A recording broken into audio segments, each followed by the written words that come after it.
अस्सलामुअलैकुम dear students. उम्मीद रखता हूँ आप खैर वफ़ियत से होंगे। आप सबको गुज़श्ता ईद बहुत बहुत मुबारक हो।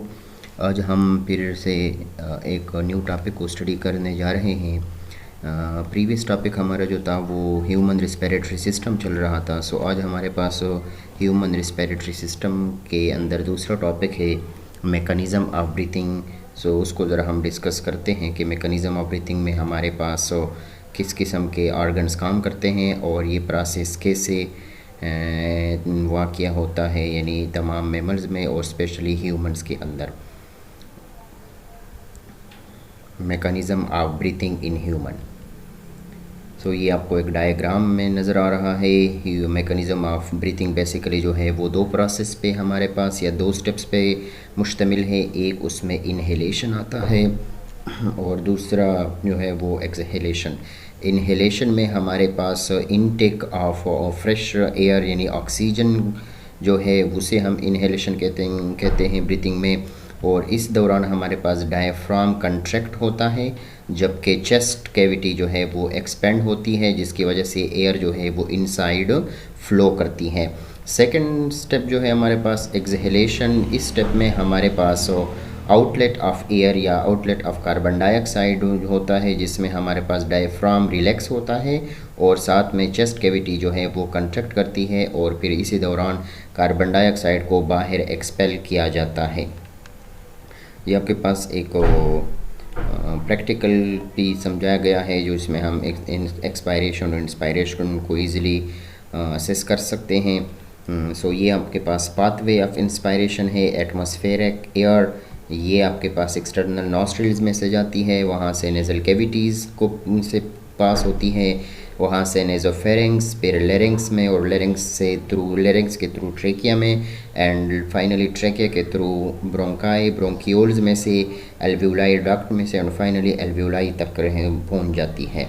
इस तरीके से हमारे पास एक्सपायरेशन की पाथवे को अगर हम स्टडी करें, सो एल्वियोलाइज में से कार्बन डाइऑक्साइड जो है वो एल्वियोलार डक्ट्स में आते हैं, वहाँ से फिर ब्रोंकियोल्स में, ब्रोंकियोल से ब्रोंकाई में और फिर ट्रेकिया में, इसी तरीके से लेरिंग्स तक और नेज़ोफेरिंग्स और नेज़ल कैविटीज़ तक, और फिर यहाँ से जो है एक्सटर्नल नॉस्ट्रिल और फाइनली हमारे पास कार्बन डाइऑक्साइड जो है वो एटमॉस्फेयर में निकल आता है या एटमॉस्फेयर की तरफ आ जाता है।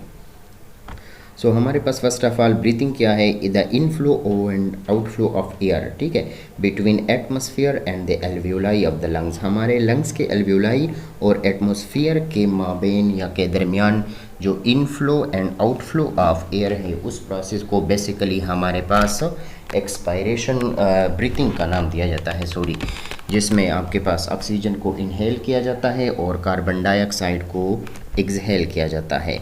And it is affected by the expansion and contraction of lungs. और ये प्रोसेस जो है ब्रीथिंग, इसको बेसिकली हमारे पास लंग्स की कंट्रैक्शन और एक्सपेंशन से किया जाता है या ये प्रोसेस परफॉर्म किया जाता है।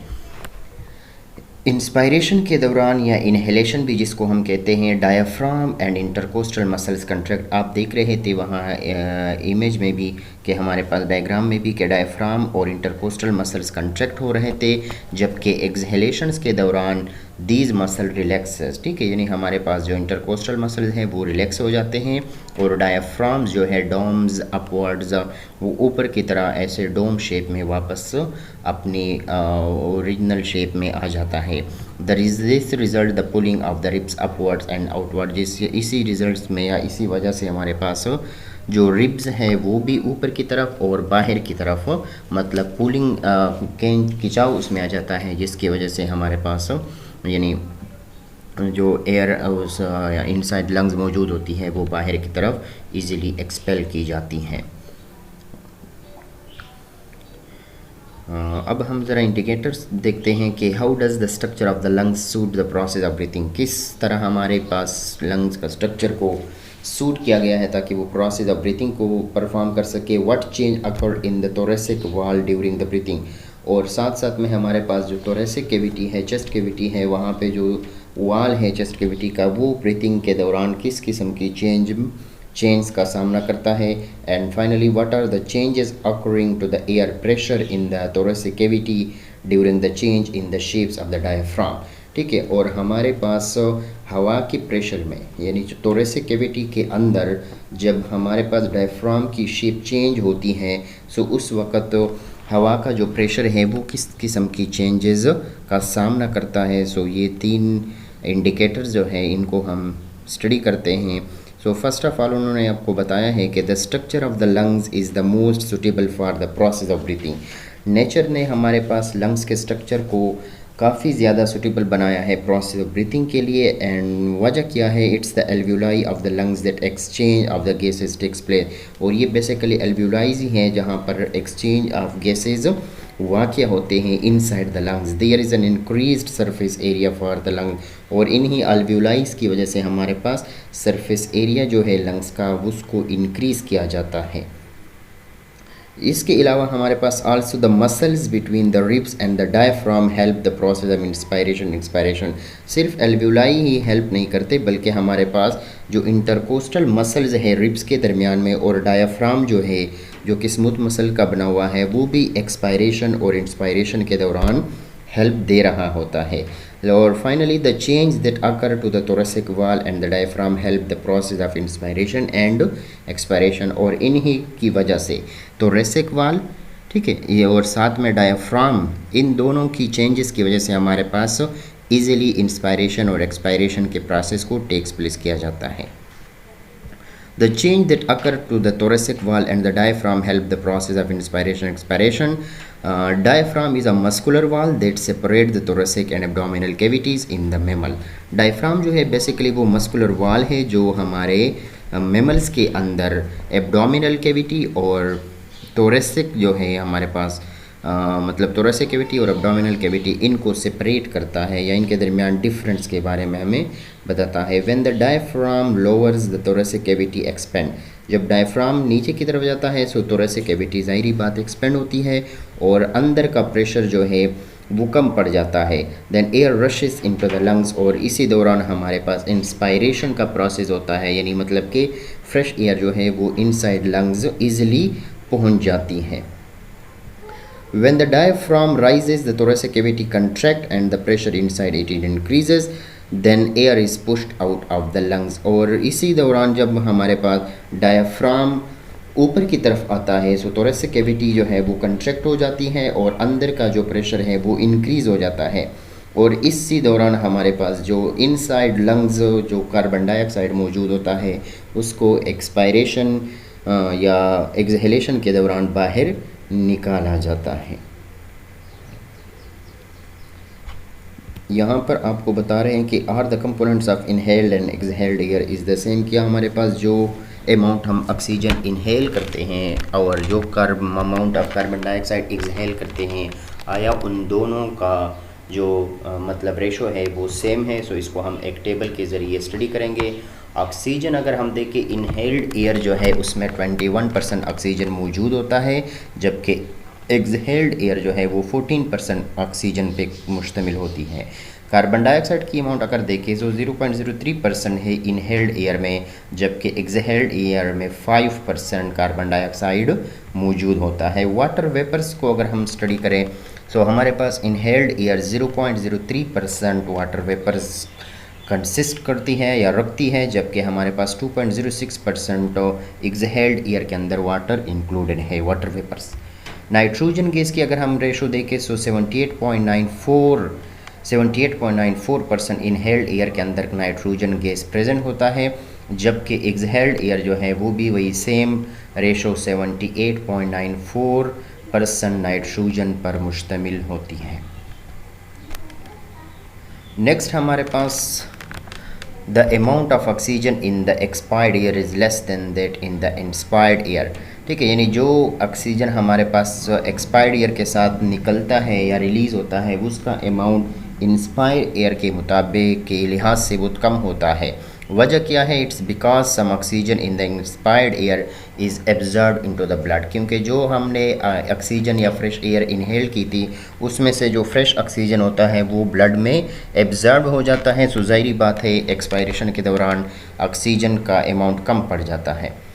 Same the amount of carbon dioxide in the expired is more, और साथ में कार्बन डाइऑक्साइड की अमाउंट फिर एक्सपायर्ड एयर में ज़्यादा हो जाती है। उसकी क्या रीज़न है? It's because during the exchange of gases some carbon dioxide in the blood diffused into the air in the lungs, ठीक है। और एक्सचेंज ऑफ गैसेस के दौरान हमारे पास जो कार्बन डाइऑक्साइड सेल्स के अंदर पैदा होता है जो ब्लड की तरफ आता है, सो ब्लड उनको जो है लंग्स की तरफ मतलब कि डालता है, या लंग्स उनको ले लेता है ब्लड से, जिसकी वजह से हमारे पास एक्सपायर्ड एयर में कार्बन डाइऑक्साइड की कंसंट्रेशन जो है वो ज़्यादा हो जाती है बनिस्बत इंस्पायर्ड एयर की। When energy is produced in the cells, water is formed as a byproduct. A portion of this water join the expired air. That's why the amount of water is more in the expired air. साथ में जब हमारे पास energy की production होती है cell में, यानी जब सेलुलर रिस्पायरेशन होता है, सो हमारे पास वाटर की प्रोडक्शन भी होती है एज ए बाई प्रोडक्ट। ये वाटर जो है ये हमारे पास एक्सपायर्ड एयर को ज्वाइन करती हैं, और इसी वजह से हमारे पास एक्सपायर्ड एयर जो है वो अमाउंट ऑफ वाटर भी ज़्यादा रखती है इंस्पायर्ड एयर के लिहाज से। नाइट्रोजन इज़ नाइदर एब्जॉर्ब और एक्सपेल्ड, और अगर हम नाइट्रोजन गैस की बात करें उसको ना हम एब्जॉर्ब करते हैं और ना हमारे पास उसे एक्सपेल किया जाता है। So there is no difference in the amount of nitrogen. So इसलिए नाइट्रोजन के अमाउंट में किसी किस्म की डिफरेंस नहीं है हमारे पास। आप इस इमेज को भी ऑब्जर्व कर सकते हैं, ये आपके पास आर्टरी वेन्स वगैरह, ये आपके पास ब्रोंकियोल्स और ये एल्व्यूलाइज वगैरह जो है जहाँ पे ऑक्सीजन की एक्सचेंज ऑक्सीजन और कार्बन डाइऑक्साइड की एक्सचेंज होती रहती है इनसाइड द लंग्स। ये भी आप देख रहे हैं, ये हमारे पास ब्लड की तरफ से आरबीसीज आ रहे हैं, और जब एल्व्यूलाइज के करीब आते हैं तो कार्बन डाइऑक्साइड एल्व्यूलाइज के हवाले करते हैं और एल्व्यूलाइज से ऑक्सीजन को डिफ्यूज़ करते और फिर ये हमारे पास बॉडी की तरफ लेके जाते हैं। ये एल्व्यूलाइज है, ये ब्रोंकाइज के साथ कनेक्टेड है, ब्रोंकियोल के साथ। यहाँ से हमारे पास जो है एयर यानी फ्रेश एयर आती है, ऑक्सीजन जो खिलाती है, और कार्बन डाइऑक्साइड वाली हवा वापस यानी एयर यहाँ से एक्सपेल्ड की जाती है। ब्लड हमारे पास वो मीडियम है जो रिस्पायरेटरी गैसेस को ट्रांसपोर्ट करती है। Blood transport oxygen from the lungs to the different body tissues, यानी इस तरीके से वो ऑक्सीजन को लंग्स से उठा के बॉडी के डिफरेंट टिश्यूज़ में डिस्ट्रीब्यूट करती है। रेड कलर जो है आयरन कंटेनिंग रिस्पायरेटरी पिगमेंट जिसको हम हीमोग्लोबिन कहते हैं, वो ब्लड में मौजूद होता है। जब हमारे पास पल्मोनरी गैस एक्सचेंज हो जाती है, देखिए यहाँ पे बता रहा है कि after the pulmonary gas exchange oxygen is transported to the various body tissues through the blood. So blood के ज़रिए से ऑक्सीजन को बॉडी के डिफरेंट टिश्यूज़ तक पहुँचाया जाता है। Blood in the pulmonary artery has less oxygen and more carbon dioxide, लेकिन वो आर्टरी जो हमारे पास लंग्स के पास से जाती है, ठीक है, उसमें हमारे पास ऑक्सीजन की मिकदार कम होती है, यानी पल्मोनरी आर्टरी में जो ब्लड है वो ऑक्सीजन की मिकदार कम रखता है, जबकि कार्बन डाइऑक्साइड की मिकदार उसमें ज़्यादा होता है। In the alveolus the concentration of oxygen is more than that in the blood, जबकि एल्वियोलाई की अगर हम बात करें तो वो हमारे पास ब्लड के मुकाबले में ज़्यादा ऑक्सीजन रखती है अपनी कैपिलरीज़ के अंदर। So oxygen diffused into the blood from the alveolus. So इस तरीके से एल्वियोलाई में से ऑक्सीजन ईजिली ब्लड के अंदर डिफ्यूज़ हो जाता है।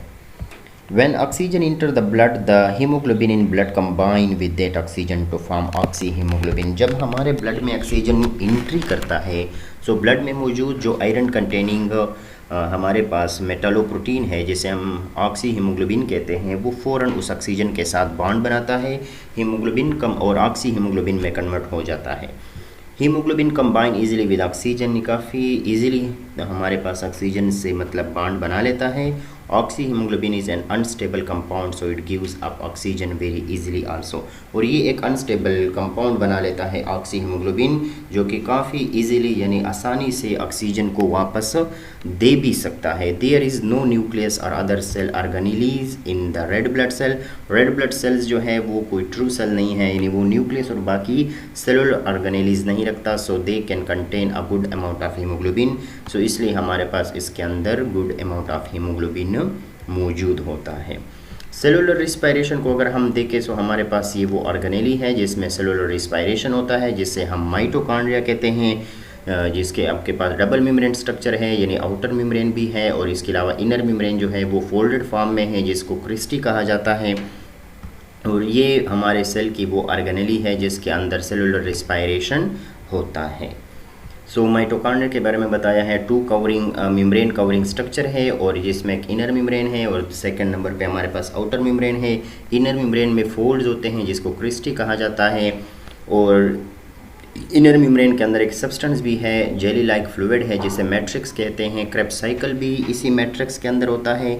एटीपी सिंथेसिस जो है वो भी हमारे पास क्रिस्टी के अंदर F1 और F0 पार्टिकल होते हैं, वहाँ पर एटीपी की सिंथेसिस भी की जाती है। सेलुलर रिस्पायरेशन को अगर हम ऑब्ज़र्व करें इक्वेशन के लिहाज से, तो ये ग्लूकोज है और ये आपके पास 6 कार्बन ऑक्सीजन है जो कि 6 कार्बन डाइऑक्साइड में कन्वर्ट हो जाते हैं और 6 वाटर और साथ में एनर्जी भी। ये ग्लूकोज है जो कि ग्लाइकोलाइसिस के प्रोसेस के थ्रू साइटोप्लाज्म में उसकी ब्रेकडाउन होती है, पायरुविक एसिड बनाते हैं और ग्लाइकोलाइसिस के दौरान भी 2 ATP एनर्जी रिलीज़ होती है। बाकी जो आपके पास प्रोडक्ट है वो चला जाता है माइटोकॉन्ड्रिया में, वहाँ पे उनको ऑक्सीजन मिलके क्रेब्स साइकिल के दौरान भी 2 ATP एनर्जी हमारे पास रिलीज़ करता है और फाइनली जो है वो इलेक्ट्रॉन ट्रांसपोर्ट चेन के थ्रू 32 ATP एनर्जी भी देता है, 1 मॉलिक्यूल ऑफ ग्लूकोज और साथ में 6 water plus 6 carbon dioxide gas जो है उसकी प्रोडक्शन भी की जाती है इनसाइड द माइटोकॉन्ड्रिया सेल के अंदर। सेलुलर रिस्पायरेशन जिसे हम कहते हैं, ये आपके पास एज ए होल सेल है। न्यूट्रॉन ऑक्सीजन की बात हो रही है, ग्लूकोज आया जो ग्लाइकोलाइसिस के दौरान साइटोप्लाज्म में भी उसकी ब्रेकडाउन हुई। पायरुविक एसिड जो था वो फाइनली हमारे पास माइटोकॉन्ड्रिया में क्रेब्स साइकिल में इंटर हुआ, वहाँ पर उसने एनर्जी भी दे दी, वाटर और कार्बन डाइऑक्साइड गैस की प्रोडक्शन भी हो गई। एनर्जी की प्रोडक्शन को अगर हम देखें तो वो सेल्स के अंदर जो एनर्जी की प्रोडक्शन की जाती है उसे सेलुलर रिस्पायरेशन के नाम से याद रखते हैं, जो कि 2 स्टेज प्रोसेस है बेसिकली, ग्लाइकोलाइसिस और क्रेब्स साइकिल। ग्लाइकोलाइसिस में ग्लूकोज मॉलिक्यूल की ब्रेकडाउन होती है, उससे पायरुविक एसिड बनाया जाता है 3 कार्बन कंपाउंड, और ग्लाइकोलाइसिस साइटोप्लाज्म के अंदर वाक़या होता है बल्कि टेक्स प्लेस किया जाता है। क्रेब्स साइकिल जो है वो हमारे पास माइटोकॉन्ड्रिया के अंदर जहाँ पे ऑक्सीजन की ज़रूरत होती है, तो इसलिए हम सेलुलर रिस्पायरेशंस कहते हैं, जो माइटोकॉन्ड्रिया के अंदर प्रोसेस किया जाता है। ग्लाइकोलाइसिस के दौरान 4 ATP मॉलिक्यूल यानी एनर्जी की बनाए जाते हैं, जिसमें से 2 ATP एनर्जी जो है वो यूटिलाइज्ड की जाती है ग्लाइकोलाइसिस के प्रोसेस को कंटिन्यू रखने के लिए। सो इसलिए नेट अमाउंट जो एनर्जी हमारे पास रह जाती है वो 2 ATP जो रिमेनिंग रह गई थी। ATP क्या है? ATP एक एडिनोसिन ट्राइफॉस्फेट है और ADP जो है वो एडिनोसिन डाइफॉस्फेट्स कहलाता है। पायरुविक एसिड जो है वो हमारे पास ग्लाइकोलाइसिस के रिज़ल्ट में जो साइटोप्लाज्म के अंदर बनता है, हमारे पास यही पायरुविक एसिड जो है साइटोप्लाज्म के अंदर जब बन जाता है तो इसे माइटोकॉन्ड्रिया या माइटोकॉन्ड्रियन के अंदर इंटर किया जाता है और सीरीज़ ऑफ केमिकल रिएक्शन से उनको गुजार के हमारे पास वहाँ से यानी उसी क्रेब्स साइकिल उसी पायरुविक एसिड की मदद से एनर्जी को भी प्रोड्यूस किया जाता है और साथ में बाई प्रोडक्ट्स के तौर पे वाटर और कार्बन डाइऑक्साइड भी बन जाते हैं। ये पायरुविक एसिड है जो कोई एनर्जी भी देता है और साथ में कार्बन डाइऑक्साइड प्लस वाटर भी देता है। एक्सेस वाटर जो है वो बॉडी को छोड़ के यूरिन की फॉर्म में भी रिलीज़ होती है, साथ में स्वेट की फॉर्म में भी, और इसके अलावा वाटर वेपर जो है वो भी एक्सहेल्ड एयर के साथ निकल जाते हैं बॉडी से। और ये रिएक्शन जो है इसको हैंस एडोल्फ क्रेब्स ने डिस्कवर किए थे, सो इसलिए इन रिएक्शंस को बेसिकली क्रेब्स साइकिल के नाम से भी याद करते हैं जो माइटोकॉन्ड्रिया के अंदर वाक़या होते हैं। कार्बन डाइऑक्साइड की ट्रांसपोर्ट को अगर आप देखें इस फिगर के लिहाज से, तो कार्बन डाइऑक्साइड जो है वो भी हमारे पास यहाँ पर आते हैं और जबकि यहाँ पे फिर वाटर के साथ मिलके बाइकार्बोनेट आयन बनाते हैं और फिर बाइकार्बोनेट आयन जो है उससे हाइड्रोजन को रिलीज़ किया जाता है। क्लोराइड आयन शिफ्ट के प्रोसेस के थ्रू क्लोराइड आयन को दिया जाता है और हाइड्रोजन पॉजिटिव आयन को बाहर निकाला जाता है और जो कार्बोनेट आयन बन जाता है वो भी साइटोप्लाज्म में आके डिसोसिएट होता है और उससे कार्बन डाइऑक्साइड बन के उसको फिर ब्लड प्लाज्मा के ज़रिए से बाहर निकाला जाता है। सो आरबी से रेड ब्लड सेल्स जो है वो भी हमारे पास ट्रांसपोर्ट ऑफ कार्बन डाइऑक्साइड में हेल्प देते हैं और 70% कार्बन डाइऑक्साइड की ट्रांसपोर्ट जो है हमारे ब्लड में वो आरबीसीज के थ्रू किया जाता है। सेल के अंदर अगर हम देखें कार्बन डाइऑक्साइड सेलुलर रिस्पायरेशन के दौरान बनता है जो कि टिश्यू के फ्लूइड की तरफ उनको फ्लो किया जाता है यानी भेजा जाता है, फिर वहाँ से वो ब्लड जो है वो 3 तरीक़ों से उस कार्बन डाइऑक्साइड को बाहर रिलीज़ करता है। वाटर में डिज़ॉल्व फॉर्म में भी, इसके अलावा बाइकार्बोनेट फॉर्म में भी जो कि रेड ब्लड सेल 70% लेके जा रहा था, और इसके अलावा जो है ना कार्बोक्सी हीमोग्लोबिन फॉर्म में भी जो कि 23%, और डिज़ॉल्विंग इन द वाटर साइटोप्लाज्म जो है वो 7% कार्बन डाइऑक्साइड को ब्लड से बाहर रिलीज़ करता है यानी बॉडी से थ्रू एक्सपायरेशंस। फिर यहाँ पे ये इसको जो है ना एल्वियोलाई के पास लेके आते हैं जो कि लंग्स के अंदर मौजूद है, फिर वहाँ से नॉस्ट्रल्स के ज़रिए से इस कार्बन डाइऑक्साइड को बाहर रिलीज़ किया जाता है। सो आपको यहाँ पे डिटेल भी दिया हुआ है कि कार्बन डाइऑक्साइड जो है वो सेल के दौरान सेलुलर रिस्पायरेशन में बनता है। यही कार्बन डाइऑक्साइड जो है ये टिश्यू के फ्लूइड्स तक पहुँचाया जाता है या पहुँच जाता है। यही कार्बन डाइऑक्साइड ब्लड के अंदर मतलब दाखिल हो जाता है। फिर इसी कार्बन डाइऑक्साइड को वाटर के अंदर भी डिज़ॉल्व किया जाता है। वो वाटर याद रखें जो ब्लड प्लाज्मा है जो कि ब्लड के अंदर मौजूद है, और फिर वो कार्बोनिक एसिड में, और ये इसके अलावा हमारे पास कार्बन डाइऑक्साइड जो है वो वाटर में डिज़ॉल्व होके, और वो वाटर जो रेड ब्लड सेल्स के अंदर है बाइकार्बोनेट आयन के फॉर्म में भी, सो रेड ब्लड सेल भी उसको रिलीज़ करता है, और साथ में वाटर जो कि प्लाज्मा के अंदर मौजूद है ब्लड में वो भी कार्बोनिक एसिड की फॉर्म में इसको बाहर रिलीज़ करता है। यही कार्बन डाइऑक्साइड जो है वो हीमोग्लोबिन के साथ भी कम्बिनेशन करता है, कार्ब अमीनो हीमोग्लोबिन भी बनाता है, और यही सब्सटेंस जो है ये फिर एल्वियोलाई तक पहुंचाए जाते हैं ब्लड के ज़रिए से, और they turn again into the carbon dioxide, और यही आपके पास अमीनो हीमोग्लोबिन जो है उसे दोबारा कार्बन डाइऑक्साइड में कन्वर्ट किया जाता है। The carbon dioxide is exhaled through the nostrils, और फिर इसी कार्बन डाइऑक्साइड को नॉस्ट्रिल्स के ज़रिए से बाहर रिलीज़ किया जाता है। Now I understand how our respiratory system works, कि आज हम ये समझ चुके हैं कि हमारा रेस्पिरेटरी सिस्टम कैसे काम करता है। So thank you, you are welcome, और ऑल द बेस्ट।